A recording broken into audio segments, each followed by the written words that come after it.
Hello everyone, welcome back to the next video. In this video I will show you how you can use Kubernetes secret along with NEXTJS and POSTGRES application. So let's get started. So I have created this simple application like a CRUD application where you can create and see the list of users. So I have shown this application previously as well, so I'll just show you the output at the very end of this video. So I have created a NEXTJS application. I'm using NEXTJS 16. So if I just show you here, you can see now I have installed two other dependencies. So first one is pg for interacting with our Postgres database, and second one is type/pg. Now I won't be I'm not using the for interacting with our Postgres database. I'm not using the Docker Hub image of Postgres. What I have done is that I have taken I'm using NeonDB, which is a Postgres database as a service. Like, it is a free service without using credit card or debit card. Again, not a paid sponsor. It's just very easy to get started. Like, I personally don't like managing database by myself using Kubernetes. A lot of people do. I just like giving it to cloud providers. So if you're using AWS, you can use AWS and create a Postgres database as well. I personally don't like doing it myself. That's why I'm not doing it. Okay, so all right, now I'll just quickly explain you guys the code which I have written, then we'll jump on to the Docker part and then on to the Kubernetes part. For Kubernetes, I'm using Docker desktop, as you can see, and I'm using the now in latest version of Kubernetes they are asking you whether you want to use kind, and there is one other one. I'm using the other one which provides only single node. I don't want multi-node for now. So I am using this kube admin. Okay, so make sure you install Kubernetes, and also you have logged in using Docker on your terminal as well, because you need to push the image on your own profile of Docker Hub. So make sure you have signed in. Then let's just go to first our code. So first I have created this /API/user route.ts, and here you can see we have this get as well as post method. So for get, we just get all this list of users. Also you will have to run the create table query, so on your Postgres database. So if you want to see, this is the create table query which I have used. Again, it's up to you whether you want to use it or not. So yeah, this is the create table query, just to show it to you guys. Okay, all right, let's move back. Let's go to route.ts. Here is the get route to get list of user. This is the post route to add a user. Okay, simple. Then I have created this lib db.ts for connecting to our Postgres database. So again, this code I have just copied it from the documentation, nothing new over here. Then I have created this types as well for our user, so it will have an ID, name, email, created at and updated at. Then I have created one component as well. Typically you should not submit data like this. You should use something called server actions in NEXTJS, but just for simplicity's sake I'm using it like this. So I've created one state for name and email. Once the button is clicked, we are calling this particular API, and we are just doing router.refresh. Here you can see that we are inside our API. Here you can see we are using some process.env variables. I'll talk more about it later on. Let's come back over here. Sorry, where we inside our components, right? So yeah, here we have our form. These are the two input elements, and this is the button. All right, so this is done as well. This is done. Then inside page.tsx, all I have done is that I have imported suspense as well as our component. I have wrapped our user list inside the suspense, and here is our create user form. So for user list, we just call this get users, which basically calls this particular API.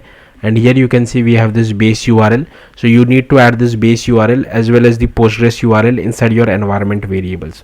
So here you can see we have this get users as well as this returning a list of users as well. So let me quickly show you my environment variables. So here you need to create a .env file. Now typically if you are running it locally without Docker and Kubernetes, you should use the base URL like this. But if you are deploying it to Kubernetes and Docker, you need to use the base URL like this. Okay,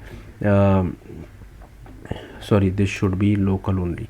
And here is our Postgres URL. This is the Postgres URL which I have over here. Okay, then next what you need to do is you just need to go to So we are done with this, then first you need to build the image. Now I'll just name it a little bit differently. I'll just make it as 50 because I already have this particular image name on my Docker hub.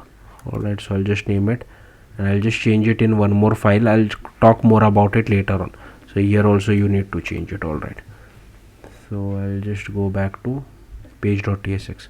Okay, so first I have Docker up and running. So first I'll just run this particular command, docker build -t. This should be your own username, Docker hub username, and this should be the name of the image. So I'll just come back over here. I'll just stop it. I don't want to run it locally.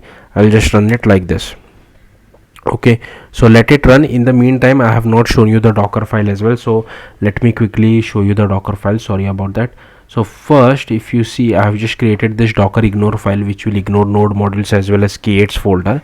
I'll come to k8s later on, and here is the Docker file. So here we have just created from node 25 slim as builder. This is the working directory, copying the package JSON, running npm install, and here we just copy rest of the file, doing npm run build. Again we get node 25 slim working directory. This is the environment production. We are copying the generated build files, then exposing port 3000 and starting our server. Now make sure inside your package.json, sorry, not here, next.config.ts, make sure you add this output as standalone as well, and then run the docker command. Okay, so here you can see it has finished. Then I can just push the image using by running this command. So I'll quickly do this as well. So I'll just run this. Let's just wait for this to finish. Okay, so next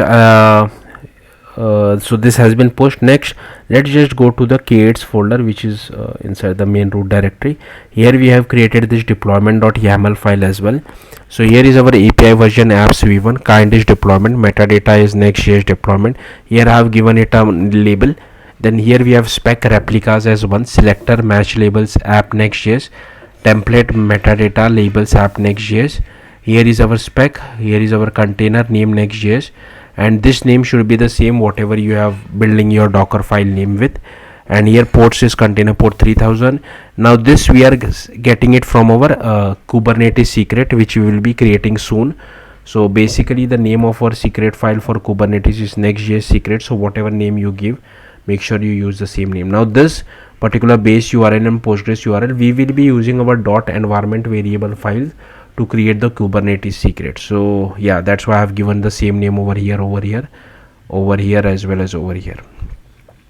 Once that is done, just go to service.yaml, and here you can see we have this API version v1, kind is service, metadata name NEXTJS service, spec selector. So this app name should match with this label name which we have everywhere over here. So be careful with this. Okay, then port is port 80 and 3000, and type is cluster IP. We are not using node port because I have ingress done. So I'm not using any domain as such. So if you are like me, not using any domain, so this is the ingress file which you can use. Okay, next you just need to go to page.tsx.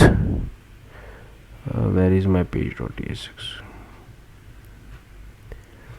Okay, so next you just need to first, before you apply this command, all right, you need to do this one, kubectl create secret generic. This is our file name, and here you can see we are getting this from .env file. So I'll just open this and I'll paste it over here. So here you can see it has created our NEXTJS secret file. Make sure you don't copy my Postgres URL because that will not work for you. You will have to copy your own Postgres URL, whatever is your Postgres URL connection string.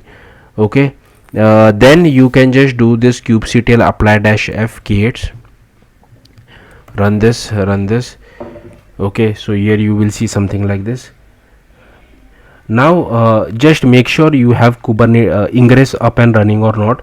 Most of you, if you are doing this for the very first time, you will not have it running. So if I just run this, I have this running, but in your case you might see no resource found, something like that. If that's the case, so first you can just check your Kubernetes version, because based on Kubernetes version you will have to install the ingress version.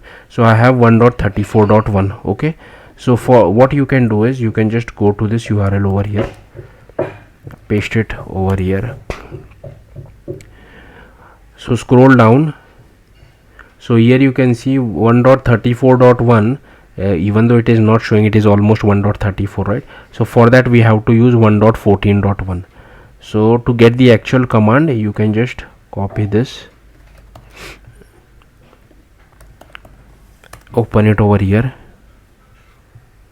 and here you can see this is the command, but make sure you replace this version with whatever version I have shown you, or whatever ingress version you need to use. So yeah, I have already ran this command, but you will need to run this command to get this.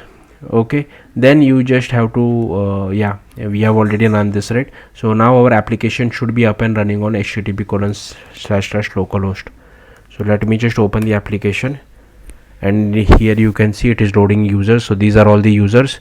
So if I just add one more user, Stokes at gmail.com,